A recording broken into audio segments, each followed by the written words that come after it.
Rounds of strong thunderstorms marching across central and eastern Kentucky, and I'm putting a track on them just ahead. Search crews in Owsley County are searching for a man that's been missing for nearly a week. And officials say the heat is affecting their search for a woman at Cumberland Falls State Park. Tracking, alerting, protecting. WKYT News starts now with breaking news. Good afternoon. The Scott County Sheriff's Office is investigating the death of a man injured this afternoon while he was cutting down a tree. Scott County Coroner John Goebel says the victim was logging on Wise Path, that's north of Georgetown, when the accident happened about 1:30. Well, fire officials are telling us the man was apparently on the ground using a chainsaw to cut limbs off a tree when a large limb fell on him. When fire crews responded, he had no pulse, they say, and was not breathing. They started CPR but could not revive him. The coroner says the victim's name has not been released as family members have not yet been notified. Our Monique Blair is at the scene and will bring you a live update on WKYT News at 5 o'clock. We're seeing wet weather here in the Bluegrass, and some of those storms has a possibility of being severe, Jennifer. Chief Meteorologist Chris Bailey is tracking the storms on First Alert Defender. And Chris, you have a thunderstorm warning. Yeah, far southeastern Kentucky. It's a very powerful storm that is rolling across the southeastern corner of the state. But really, Jennifer and Sam, across the entire region, very strong storms are everywhere. We look at live First Alert Defender and a ton of lightning coming from the boomers that are out there. Calling cards on the storms today, lightning and torrential rains. Let's get you caught up on what is going on. That lone severe thunderstorm warning here into southeastern Kentucky. That'll go until 5 o'clock. Floyd, Knott, Letcher, and Pike counties. You're talking about almost 53,000 people included in that particular severe thunderstorm warning. Mainly some damaging winds.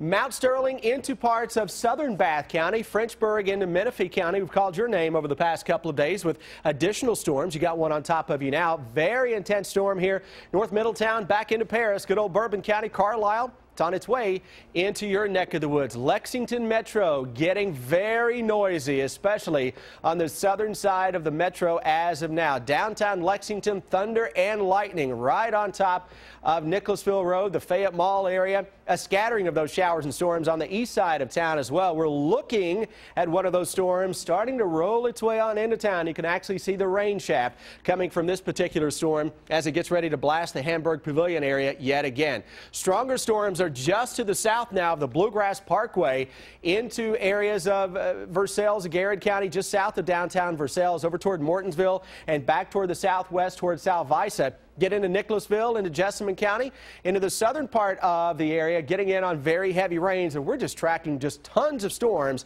that are out there, lightening up a little bit here into Danville, but more storms are cranking from Lake Cumberland over toward the London area. Guys, it's an afternoon and evening full of those showers and storms that could put down enough water to cause some local high water issues. We'll keep an eye on the storms and come back in a little bit and show you why this is just the beginning.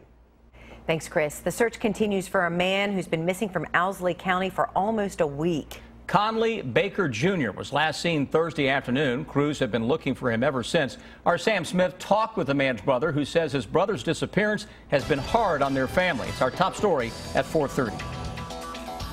I'm standing along Laurel Fork Road in Owsley County, where crews have stationed a command center for the search for a man that's been missing for nearly a week. Conley Baker Jr. was last seen Thursday afternoon. His girlfriend saw him last.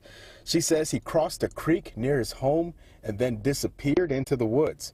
And ever since, rescue crews have been looking for him. I talked with the missing man's brother. He says the last few days have been hectic and hard on the family. He says his brother has heart issues and they fear he may have had a heart attack or was bitten by a rattlesnake. We're blessed with the help we got. It's coming in left and right. People are hearing it on Facebook. People are volunteering, coming from all over. And we're just thankful for all the people that's helped out in this search, and we're grateful to them. Now, over the course of this search, 20 agencies have been involved. In Owsley County, Sam Smith, WKYT. And the family says the missing man is a good outdoors man and could have traveled anywhere. The search continues also for a young woman who went missing at Cumberland Falls State Resort Park. Investigators in McCreary County say they're looking for 24-year-old Nina Parker of Owensboro. But they say that the heat is exhausting their efforts in that search. With high temperatures, officials say they're having trouble keeping hydrated. Some agencies with swift water rescue teams and divers are taking part in the search. She disappeared on Saturday near Eagle Falls. A grandfather says a Grant County Sheriff's deputy was right to shoot his grandson. James Benton told a Cincinnati TV station his grandson, 22-year-old Shane Propes, was shot by police last night near Crittenden. Police said the suspect ran from and shot at the sheriff's deputy before the deputy shot back, hitting the man in the face and chest. Benton says he would have done the same thing as the deputy. He said his grandson is in critical condition. The deputy was not hurt. The former leader of the Spokane, Washington NAACP chapter broke her silence this morning when she appeared on the Today Show. Ryan Nobles in Washington with that story.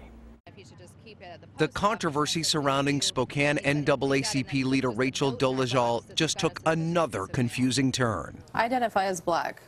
In an interview on NBC's Today Show, Dolezal said that she has felt that she was African American from a young age. And despite the criticism she's received, that hasn't changed. I did feel that at some point I would need to address the complexity of my identity. Dolezal has received international attention after her biological parents, who are both white, told a local newspaper that they cannot understand why she's claiming to be African American. After her parents' revelation, many different examples where Dolezal talked about life as a person of color have been unearthed. Dolezal said she never purposely misled anyone. Well, I do take exception to that because it's a little more complex than me identifying as black or answering a question of are you black or white. Last night, after Dolezal stepped down as president of the Spokane NAACP, members held a solidarity rally, with one person saying she wants to forgive the former leader. But first, Dolezal needs to admit she did something wrong. Dolezal stopped short of admitting that representing herself as black was a poor choice. You know, my life has been one of survival, and the decisions that I have made along the way, including my identification, have been to survive and to, you know, carry forward in my journey and life continuum. I'm Ryan Nobles reporting. The city of Spokane is now investigating whether Dolezal lied about her ethnicity when she landed an appointment on its police oversight board. For now, she is still on that oversight board. And coming up on WKYT News at 5:30, we have reaction from leaders of the NAACP chapter right here in Lexington about this issue. We have a traffic alert to pass along this afternoon. A lane closure along New Circle Road in Lexington may cause delays this week. The right lane of the outer loop will be closed between Leestown Road and Old Frankfort Pike beginning tonight. That way crews can pour concrete onto a bridge deck. This is part of the ongoing construction project on that part of New Circle. You should expect delays in the area while the work is being completed. Lots of excitement. Music fans are counting down to Red, White, and Boom in Lexington. And this year, the celebration has been moved up to next weekend, June 26th and 27th, right around the corner. Deanne Stevens is out and about with details. Hey, Deanne.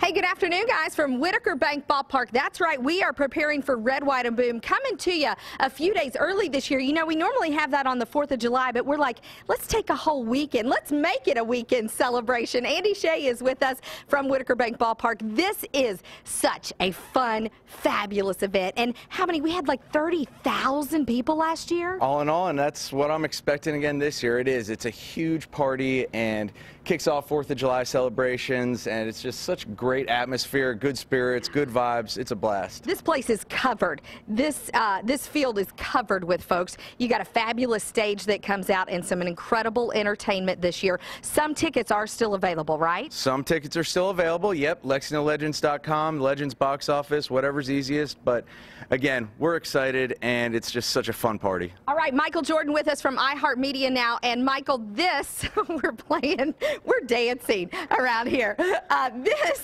is so much fun. I get to work with my other boss here, right? The lineup is incredible this year. Just added a few. Eric Pasley, I Want to Be Your Friday Night. I know you're a big fan. Huge fan. All right, tell us the rest of the artists. Michael Ray, also Low Cash Cowboys were added yesterday. Chris Young, Phil Vassar, the Cadillac 3, which has been getting a ton of buzz. Kelsey Ballerini should have the #1 song in the country that weekend. Also Casey James, Drake White, Mo Pitney, John King, Haley Georgia, really new on the scene. She should be great. And we have DJ Tank, too, which is an Officer Don favorite. And yeah, Well, he's a wannabe. Officer Don is a DJ Tank wannabe out here, right? Yeah. Michael Ray just saw him play in Nashville last weekend. He is easy on the eyes, ladies, let me tell you, and very talented, too. You can still get tickets. How do folks get them? LexingtonLegends.com, redwhiteandboom.com. Only about 1,000 left, so get them now. And it is June 26th and 27th happening right here at Whitaker Bank Ballpark. Get your tickets now for Red, White, and Boom. I'm Deanne Stevens, out and about. Back to you guys. Always a good time. Yes, it is. All right. Sweet Baby James, one of my favorites, singing some new tunes. And what has Janet Jackson done for you lately? How about record a new album and announce a world tour? Suzanne Marquez has your eye on entertainment. Janet Jackson is hitting the road. The 6-time Grammy winner announced yesterday that she's going on tour starting in August in support of her first new album in 7 years. Her 32-city Unbreakable World Tour will kick off in Vancouver. The album is due in the fall. 5-time Grammy winner James Taylor is out with new music today. The 67-year-old rock and folk music legend released his new album, Before This World. It's his first studio album of new music in 13 years. My name is Malcolm Adekanbi. And Dope hits movie screens this week. The new film takes a look at the life of a self-proclaimed geek who grew up in the hood. Shamik Moore stars as Malcolm, a smart kid obsessed with 90s hip-hop. He's got his sights set on higher education, but an invitation to a party might send him in other directions. Filmmaker Rick Famuyiwa said the story was influenced by his years growing up in Inglewood, California. I was in a place of redefining and felt like, I could do that through, revisiting this experience. Dope was produced by Forrest Whitaker with executive producer Pharrell Williams, who provides 4 songs in the film. That's your Eye on Entertainment. Suzanne Marquez, CBS News, Los Angeles. The NBA Finals could be decided tonight, and an Eastern Kentucky teenager will be front and center to sing the national anthem. A lot of people will be cheering her on. Marlena Van Hoos of Johnson County will perform tonight in Cleveland before Game 6 between the Cavaliers and Golden State Warriors.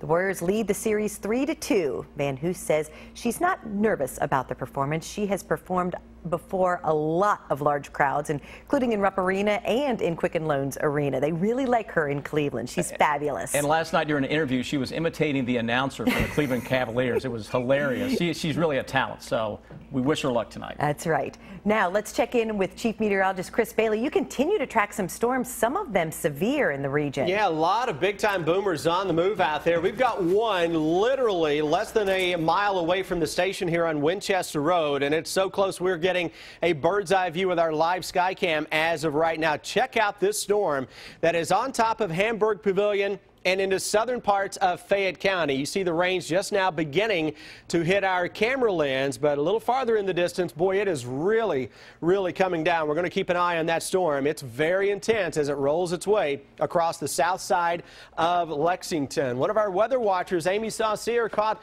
part of that storm as it was just beginning to roll on in to Lexington a little bit ago. That's what it was looking like, and it is growing up before our eyes right now. A ton of lightning and torrential rain with this. Have to keep an eye out on the south side of town for the possibility of a little bit of street flooding. And you folks in Winchester, this storm is going to work its way on top of you. You've got a strong thunderstorm on top of you now, and that is extended a little farther to the east into sections of Montgomery County. So from southern Montgomery County back through Clark County, south side of Lexington, we'll have to keep an eye out for the potential for some local stream and street flooding as these noisy thunderstorms work their way on through. We've got additional rounds showing up into southern Kentucky. We'll track those when I come back in a little bit. Right now, traffic maybe turning into a mess on the south side of town. Let's see what Officer Don is finding. Well, it is, especially on the circle at this moment between Harrodsburg and Nicholasville Road. You can see the slowdowns there on the outer loop of New Circle. That's approaching the Clays Mill overpass toward Nicholasville, Harrodsburg Road. We got a very minor collision, but also weather-related too. So very slow traffic on the circle. Now, the trouble we had on the north side, Newtown Pike, and just past the circle has been cleared. Still slow there, but it's improving. Now back to you in the studio. Thanks, Don. A group mixes its way into the world record books. 3 homes made of hay, sticks, and bricks, and a bear who likes it hot. It's the video that will have you talking. Take a look at this. All right, there's a new world record for the world's biggest margarita. A group came together to set the new feat in Mexico. The container holding more than 105 gallons filled with ice, lemon, tequila, and orange. It only took 9 minutes to make. After finally beating the record, everyone there got to enjoy the drink. 9 minutes to make. Probably took a little while longer to finish that off, though. Yeah, a lot of it spread around. Have a good time with it. Yeah, she's smiling. An unusual sight in Ohio, straight out of a popular children's story. Check it out. You can see 3 little homes along US 35 in Xenia. One is made of hay, another of sticks, and the last one of bricks, just like in the 3 Little Pigs story. The tiny houses are near the place where a tractor trailer hauling 2,200 piglets crashed last week. Officials estimate more than 1,000 of the pigs died in that crash. It's not clear who built the little homes, but at last check, there were no wolves hanging around to huff and puff and blow the houses down.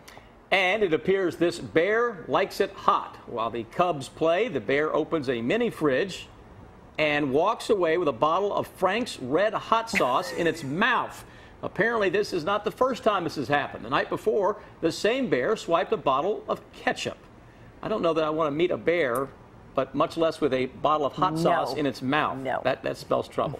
All right, a lot happening with the weather right now. We're going to go to Chief Meteorologist Chris Bailey in just a moment. Stay with us here for WKYT at 5.